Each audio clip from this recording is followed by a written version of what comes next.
Olá, meus queridos do nosso canal aqui, Pensamento Vivo. Quero agradecer aí a sua presença a mais esse vídeo aqui. Você que está chegando pela primeira vez, se você ainda não é inscrito, quero te convidar a inscrever-se aqui no canal Pensamento Vivo. Bem, eu trouxe aqui mais um e-mail, mais uma correspondência que eu recebi de uma querida que escreveu, que nós vamos identificar aqui como MR. MR escreveu... E eu recebi esse e-mail aqui por volta do dia 24 de junho de 2025. E eu vou ler aqui então a experiência ou o relato que ela transmitiu, né? Vou compartilhar aqui com vocês sem a identificar. Ela está falando aqui, o tema do assunto é esclarecendo o capítulo 54 do livro Seja Feliz. O livro Seja Feliz é um livro mais moderno da Organização Torre de Vigia, utilizado para criar novos discípulos para a Organização Torre de Vigia. Na época que eu comecei a estudar para entrar na Organização Torre de Vigia, o livro de estudo para fazer novos discípulos era o livro Poderá Viver para Sempre no Paraíso na Terra. Foi usado nos anos 80 e parte dos anos 90. Depois dele, nós passamos a utilizar o livro Conhecimento que Conduz à Vida Eterna. Era como se fosse uma atualização do livro A Verdade que Conduz à Vida Eterna, lá dos anos 60 e 70. Um livro azul na época. O livro Conhecimento já era um livro vermelho, meio púrpura, né? Depois do livro Conhecimento, esse livro foi substituído pelo livro O que a Bíblia Realmente Ensina, que tinha uma cor meio dourada, né, com a Bíblia na capa, que depois foi substituído por um outro livro mais simplificado ainda, foi cada vez baixando o nível, né, intelectual das informações. Você pode entender a Bíblia ou algo desse tipo aí. Eu já não estava mais lendo esses livros meio infantis, eu já não tinha muito prazer em ler. O livro que a Bíblia realmente ensina já era infantilizado. Então os outros que vieram depois se tornaram bem mais banais nesse sentido. E esse livro, Seja Feliz, né, é o livro que substitui todos esses. É o livro, creio eu, né, porque eu já não estava mais na organização nessa época que surgiu esse livro, então eu acredito que seja desse livro que ela está falando aqui.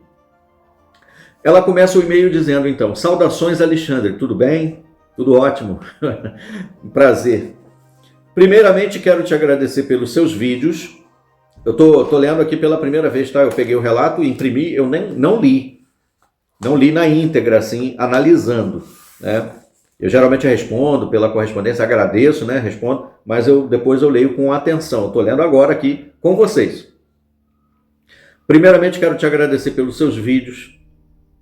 Tem dias que coloco para ouvir enquanto faço as tarefas de casa. Sobre religião.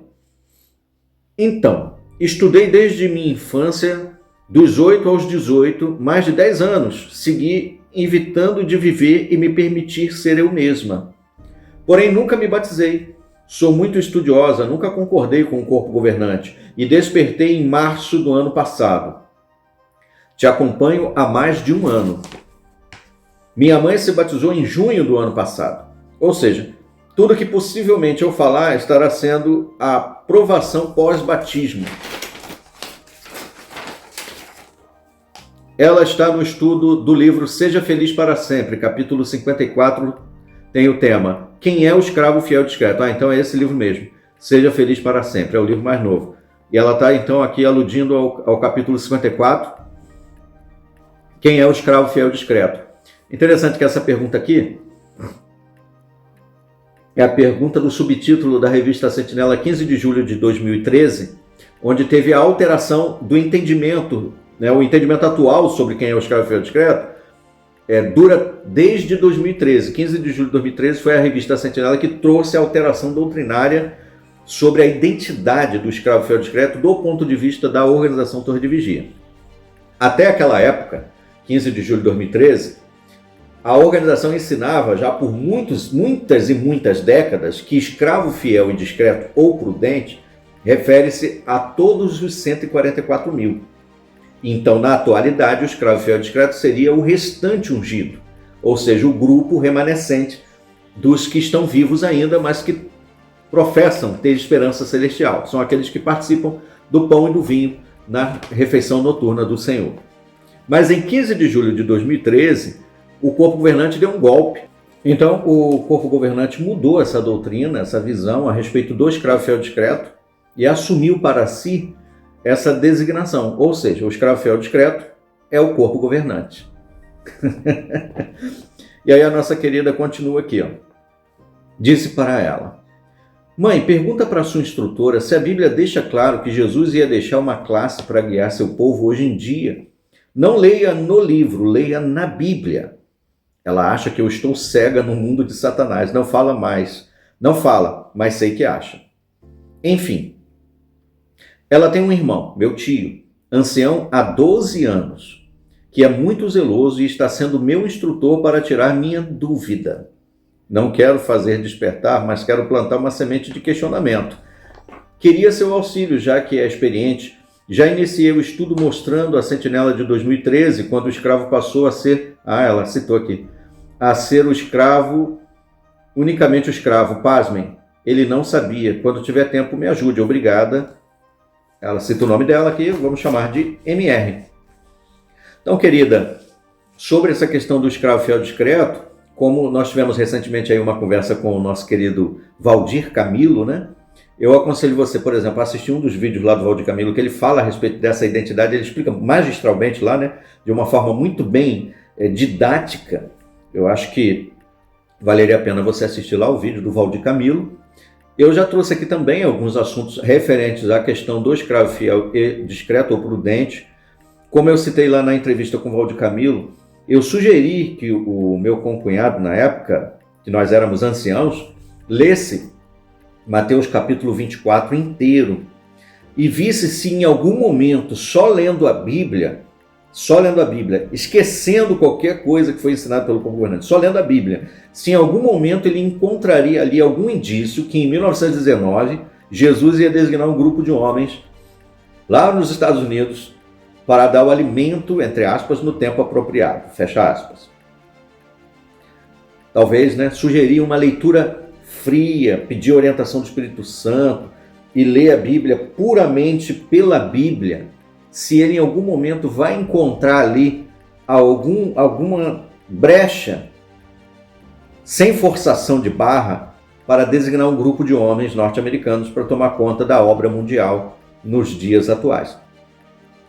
Vamos supor que a pessoa ainda diga assim, não, mas ali, claro, está dizendo que alguém tem que dar o alimento no tempo apropriado. E aí pergunte, então, quando é que foi designado o escravo mau? Se o escravo fiel, discreto ou prudente foi considerado fiel e prudente em 1919, quando é que ele foi considerado mau? Em que ano?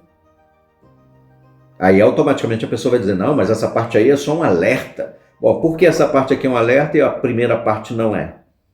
Porque ambas não são alertas. Do tipo, Jesus está dizendo, eu vou voltar. Eu vou voltar. E assim como o amo volta e quer encontrar o seu escravo sendo bom e fiel para que ele possa o agradecer e o recompensar, se o amo chegar e encontrar o escravo fazendo coisas ruins, ele vai puni-lo. Ele não vai entrar na alegria do seu amo. Jesus então está alertando os cristãos. Essa é a explicação. Mas é importante que a pessoa leia e encontre essa explicação por si mesma. Porque quando somos nós falando, aí é como você disse, é como se fosse Satanás falando. Então é importante que a própria pessoa leia e ela mesma chegue a essa conclusão. E aí ela vai entender que foi ela que se convenceu, não foi ninguém que a convenceu. Foi ela que convenceu a si mesma por ler a Bíblia. E aí o ganho é bem maior, né? Com certeza.